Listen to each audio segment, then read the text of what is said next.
Look at that sky up there. Look at that. I'm gonna have to come back. I'm gonna have to make that thumbnail right there. That's freaking cool, man. It's what time is it? I think it's about 3 in the morning. I got a perfect parking spot because I'm right next to the Love's trailer here.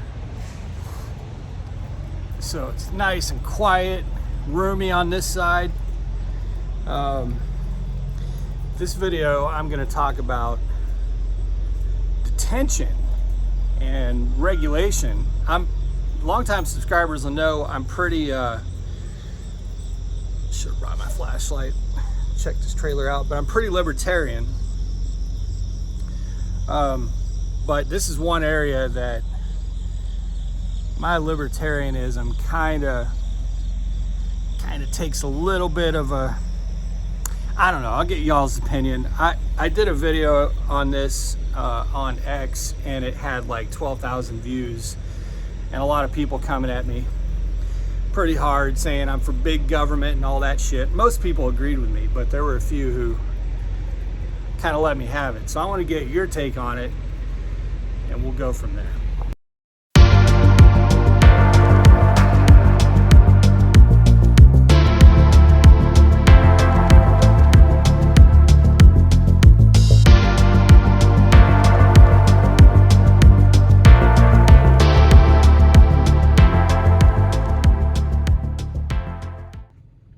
All right, y'all, I wasn't really planning on finishing this video right now. Air Care Driveline World's Okay steering wheel holder.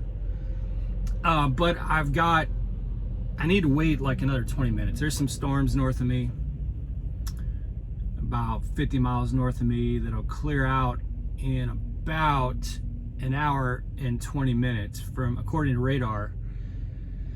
So I ain't trying to rush up there and get caught up in some storms with an empty trailer. So that's just not on the agenda here. I'm watching this dude try to, I should have went and told this dude I'm pulling out in a few minutes.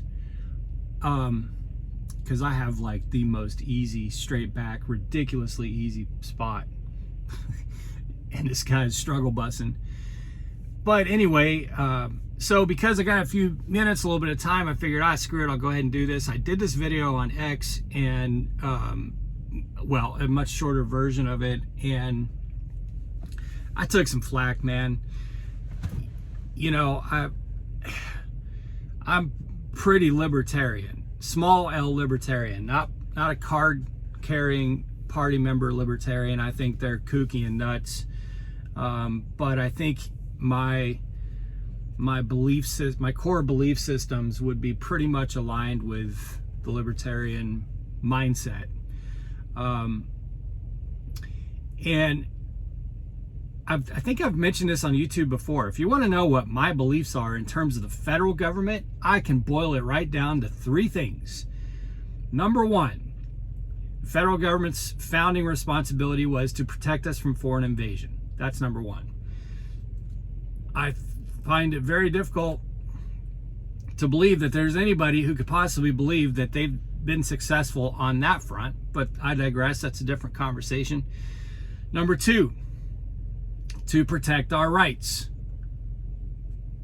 Pretty sure they're failing on that one across the board, but that also is an argument for another day.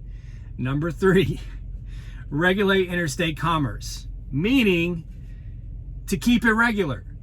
Now, I had some dickhole respond back to me with a video response about, he's like, well, keep it regular. What does that mean? I don't think that's very difficult to understand. I mean, you look at insurance, for example. Why can't you buy insurance across state lines? That is not keeping state-to-state commerce regular to me. That is a very irregular commerce scenario. So under that, now there's a lot of things I don't think the Fed should be regulating the way they're regulating in trucking, but this is where I kind of, and I have a hard time with this, believe me, I do. It's a tough pill for me to swallow, but I think there is gross negligence and abuse of the driver portion of the party of a contract agreement in freight when it comes to these big companies and they're detaining us for extreme times. Now, y'all know I have a fleet of trucks, so I have multiple trucks, so I'm able to see this amplified. Now, we haul refrigerated freight, so in refrigerated freight, you get the abuse probably more than anything else. With tanker, it's a very specialized thing. You know, there's an expectation, a reasonable expectation that it could take a little bit, you know, to get loaded or unloaded. Flatbed, obviously, that has its own thing. I mean, a lot of times cranes are involved. There, who knows? You know, there's all kinds of different stuff with flatbed. Dry vans, well, that's a whole way different scenario because usually you can drop the trailer like it's not goods that need to be gotten off your trailer, and it's also not goods that need to that you have to spend money to keep them good, like in refrigerated freight. But the shippers and receivers, the customers, the big corporations that we deal with, a lot of times they agree, they're part of the agreement is that the carrier and the carrier's driver will arrive at a certain time and they will have the product ready at that time. And in many cases, they don't have the product ready at the time. Now, I know this is a challenge. I'm not saying that this is easy. I know that we're dealing in a lot of cases with live animals and things like that. But if you can't guarantee that you're going to have the product, like if it's just a crapshoot, then you shouldn't be entering into agreements for a specified time. I mean, there's customers that I've been going to for damn near 6 years that, you know, sometimes the load's ready 2 hours early and sometimes you're going to sit there for 36 hours. But that hasn't changed for 6 years. And it probably was the case the 6 years before that, and it'll probably be the case for the next 6 years. So obviously there's no incentive or no penalty or anything that's having this company have conversations of, hey, maybe we should get more efficient, or maybe we should get more creative with our agreements, or things like that. There's just no incentive. There's no, nothing's going to change. And the person who gets screwed the most is us. I've been dealing with a lot of detention lately, a lot. And unfortunately, from what I'm gathering and the conversations that I'm having with my fleet manager and people at Prime, is that because of the market conditions, we're kind of getting a little bit lenient with our contracts on detention with certain customers. None of that was communicated to us as the drivers. We weren't a part of that conversation.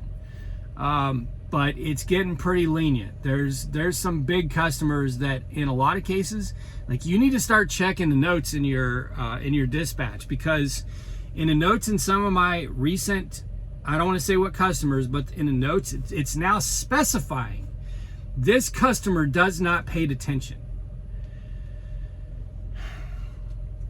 Like, that is just mind-boggling to me. When it's a customer that's notorious for taking 10, 20, 30 hours to get the load ready, that we somehow agreed to allow that customer to not pay attention. Now, in the last one that was the case, Prime paid me transit delay because, and I did a video on it a couple weeks ago, but there was no detention on the customer. I mean, I think the customer got charged transit delay. I'm not sure. I remember they were freaked out because, if you guys remember, they had to go to their security footage because they were arguing that I didn't do what I was supposed to do, and that I was lying. So they literally had to go back and find that video. It was absurd, man. But anyway, we are basically, and especially when we're delivering and we're getting to these receivers, you know, the customers, there's a lot of the grocery customers are god awful at this. they view us as storage. You know, when they have to pay, when they get 2 hours free and then it's $25 an hour or something like that after that, that's cost of doing business. That means nothing to them. You know, they could hold us for 12 hours, get popped for $300 in detention, and that's just a $300 cost. It's cheaper for them to do that than to go hire an entirely different crew to service the freight coming in.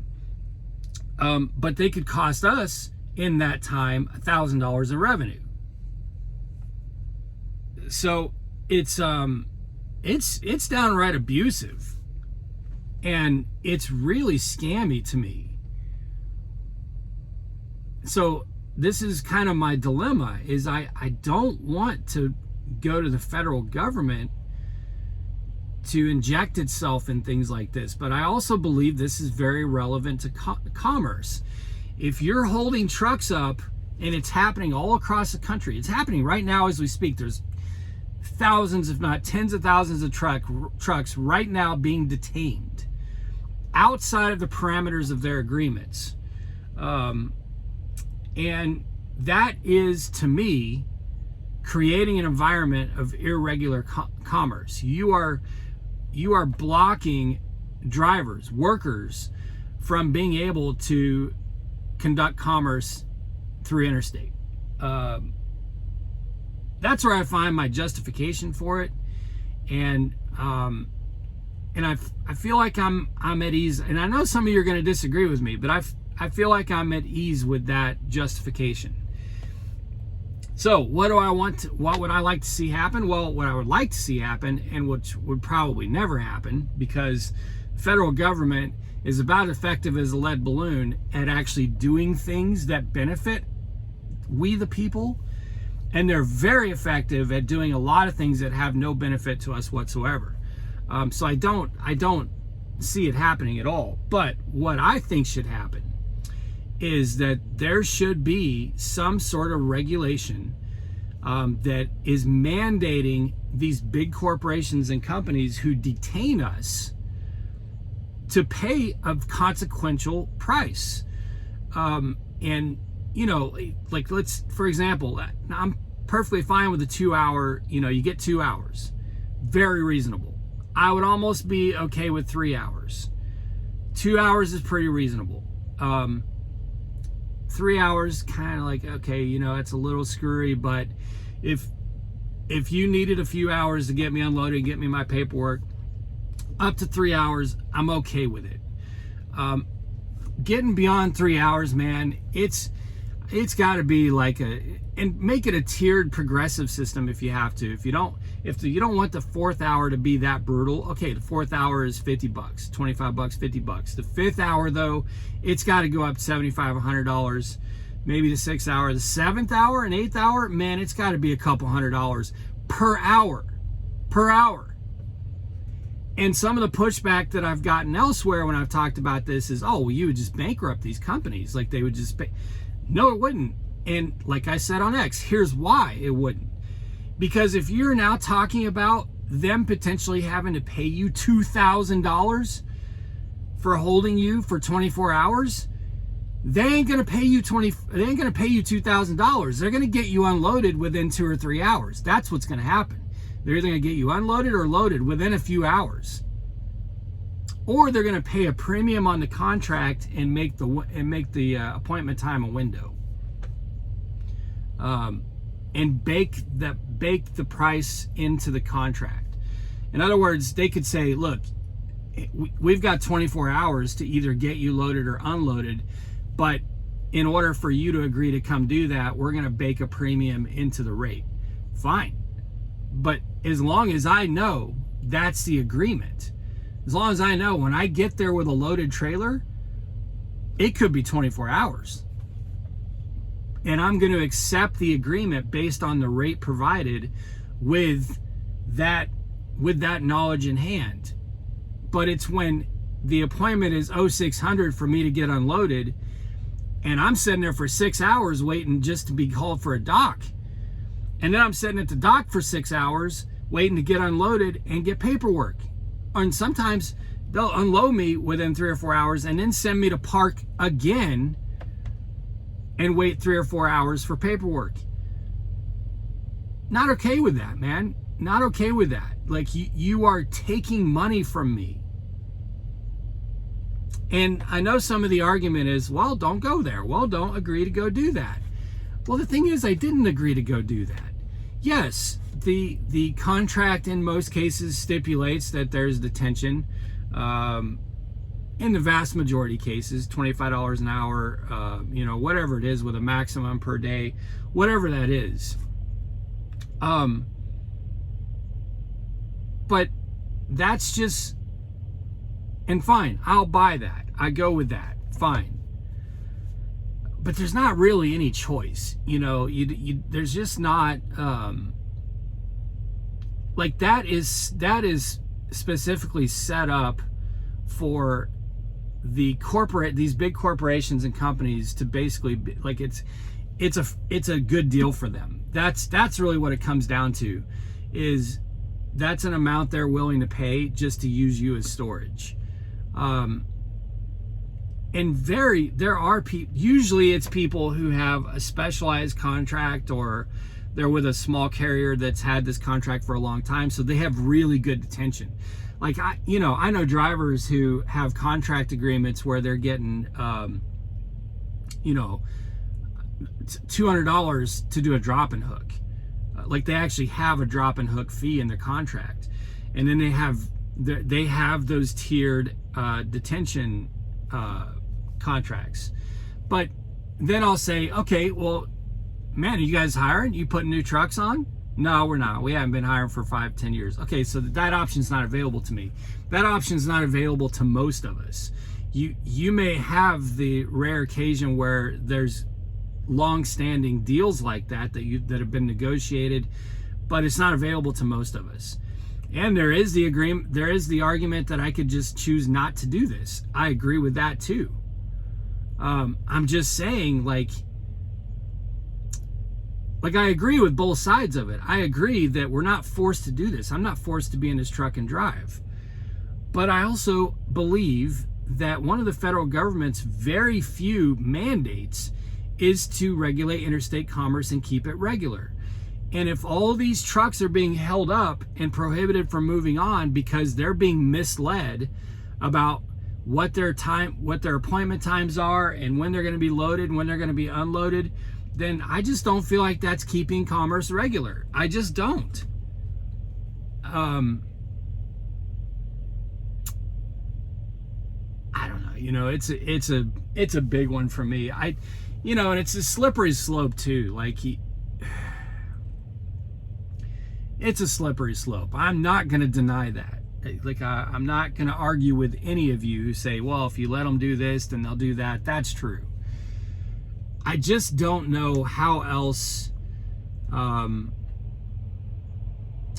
you're one driver. If you're a driver out there, you're one driver. Even if you're with a big carrier or a part of something, like, you're one driver.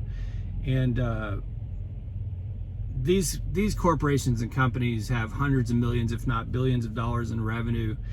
And they just do not give two shits about whether or not they take food off your table. They take food out of your family's mouths, diapers off your babies. And in many cases, that's what they're doing. But they just don't care. Like, it's a cost of doing business to them that makes financial sense for them. And I get some comments about truckers should unionize. That is never going to happen. I hate to tell you guys, it ain't going to happen. The national unionization of truckers ain't going to happen. And I'm going to tell you why in my next video. And it has a lot to do with this video, but I'm going to tell you why I believe that in my next video. So that's not a solution either. You would have better luck, as my wife would say, of cramming 50 cats into a paper bag than you would being able to organize a union nationwide. And I wouldn't support that anyway. I wouldn't join and support that. But there's reasons for it, and I want to talk about that in the next video. But anyway, what do you think, you guys? Am I abandoning my small government position? Again, I'm hip with both sides of the argument, okay? I can find justification for the pro-regulation side on this particular, this rare subject for me, but I also agree with the other side of it too. So I'm very torn on it, but I'd love to know your opinion. All right, it's time for me to go. 3:30, I should be able to clear that storm. You guys be safe, make good decisions, always drive, thrive. Talk to you all soon.